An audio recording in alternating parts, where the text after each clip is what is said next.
arrête tout.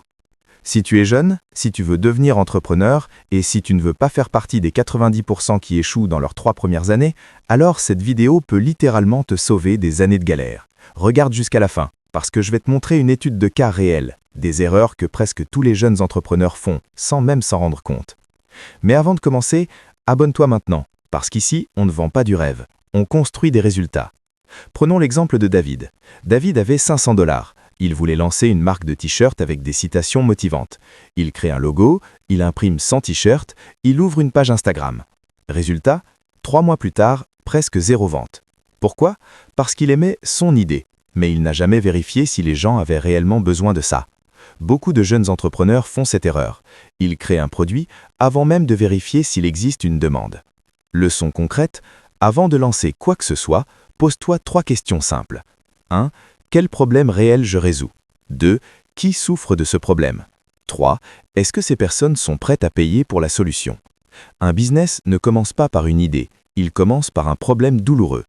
David travaillait beaucoup. Il passait des heures à designer son logo, modifier son site, choisir des couleurs, poster sur Instagram. Il était occupé, mais il ne gagnait pas d'argent. C'est une erreur énorme. Être occupé ne signifie pas avancer. Beaucoup de jeunes entrepreneurs passent leur temps sur des tâches confortables, mais évitent la seule chose qui fait vraiment avancer un business: vendre. Chaque jour, pose-toi cette question. Ce que je fais aujourd'hui me rapproche-t-il directement d'une vente? Si la réponse est non, tu es peut-être juste en train de t'occuper pour te rassurer. Après quelques ventes, David a décidé de louer un petit local, d'acheter plus de stock et de payer un community manager. Il voulait faire sérieux. Résultat, les charges ont explosé, la pression aussi. Et son business n'était pas encore stable. Beaucoup de jeunes veulent paraître grands au lieu de devenir solides. Au début, ton objectif n'est pas d'impressionner. Ton objectif est de tester, d'ajuster, de stabiliser, d'optimiser. La croissance vient après la rentabilité, toujours. La vérité, la majorité échoue non pas par manque d'intelligence, mais par manque de stratégie. Ils copient ce qu'ils voient sur les réseaux. Ils veulent les résultats sans comprendre les fondations. Et c'est exactement ce qui est arrivé à David. Mais ce qui va se passer ensuite dans son parcours va complètement changer sa vision du business.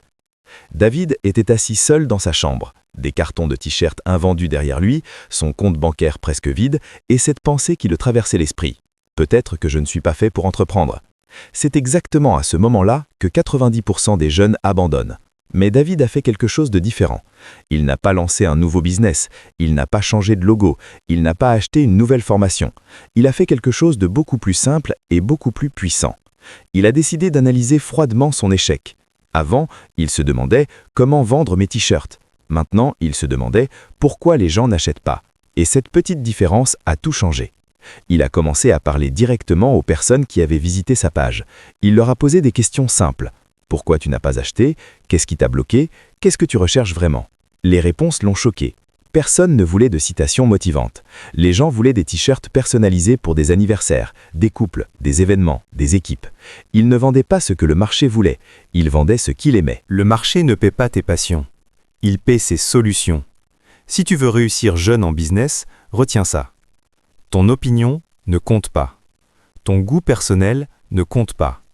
Seul le besoin du client compte.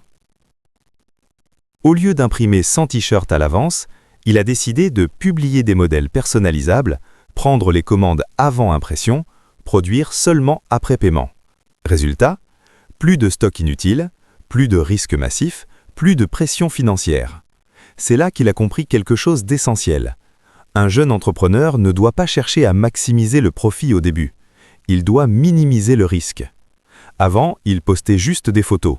Maintenant, il racontait des histoires. Au lieu de montrer un t-shirt, il disait « Un client a offert ce t-shirt à sa femme pour leurs 5 ans de mariage. Elle a pleuré en le recevant. » Les ventes ont commencé à augmenter. Pourquoi? Parce que les gens n'achètent pas des produits. Ils achètent des émotions. Ils achètent des résultats. Ils achètent une transformation. David s'est créé 3 règles personnelles. 1. Toujours parler au client avant de créer. Jamais l'inverse. 2. Tester petit avant de grandir. Si ça marche petit, ça peut marcher grand. 3. Se concentrer uniquement sur les actions qui génèrent de l'argent, pas sur celles qui flattent l'ego. En 6 mois, 1. Son chiffre d'affaires a été multiplié par 5. 2. Il n'avait toujours pas de local. 3. Il travaillait toujours depuis sa chambre, mais il était rentable. Il n'était pas riche, mais il était stable. Et la stabilité en entrepreneuriat vaut plus que le paraître.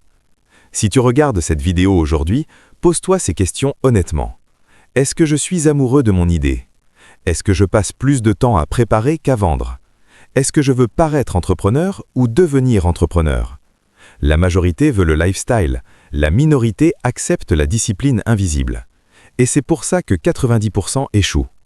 L'entrepreneuriat n'est pas dur. Ce qui est dur, c'est l'humiliation des débuts, le silence quand personne n'achète, les proches qui doutent, les comparaisons sur les réseaux. David a failli abandonner 3 fois, mais il a compris que le problème n'était pas le marché, le problème était son approche.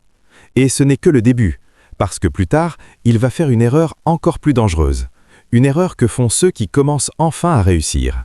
Et cette erreur peut détruire tout ce qu'il a construit. Je m'arrête ici.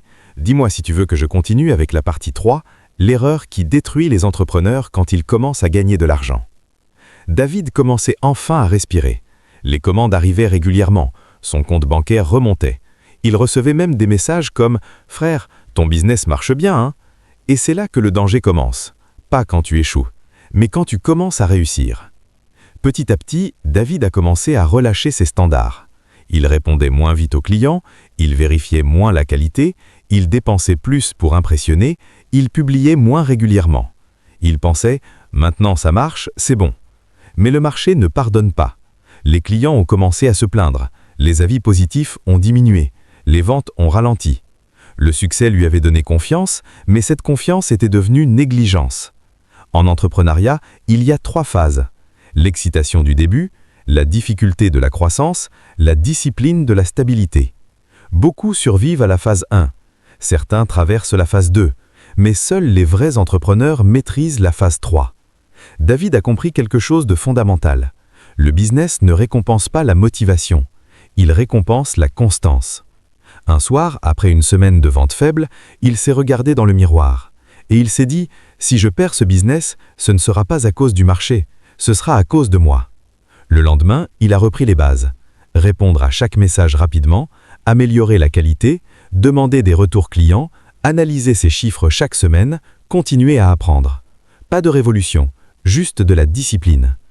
1 an après son premier échec, 1. Il n'était toujours pas millionnaire, 2. Il n'avait pas de voiture de luxe, 3. Il ne montrait pas une fausse réussite sur Instagram, mais 1. Son business était stable, 2. Il vivait de ses revenus, 3. Il avait compris le jeu, et surtout, il n'était plus un jeune qui essaie, il était devenu un entrepreneur. Tomber amoureux de l'idée au lieu du problème, confondre activité et progression, grandir trop vite, se relâcher quand ça commence à marcher. Si tu évites ces 4 erreurs, tu es déjà devant 90% des autres. Peut-être que tu regardes cette vidéo depuis ta chambre, peut-être que tu as déjà échoué, peut-être que personne ne croit en ton projet. Mais retiens ceci, l'échec n'est pas un signal d'arrêt, c'est un signal d'ajustement. La différence entre ceux qui réussissent et les autres, ce n'est pas le talent, ce n'est pas l'argent, ce n'est pas la chance. C'est la capacité à corriger rapidement. Si cette vidéo t'a ouvert les yeux, abonne-toi maintenant. Parce qu'ici, on parle stratégie réelle, on parle discipline, on parle construction. Commente « Je choisis la discipline » et partage cette vidéo à un ami qui veut entreprendre. La prochaine fois, on parlera de comment transformer 100 $ en 5000 $ sans arnaque, sans magie, juste avec stratégie. On se retrouve dans la prochaine vidéo. Et rappelle-toi, le marché ne récompense pas les rêveurs, il récompense les exécutants.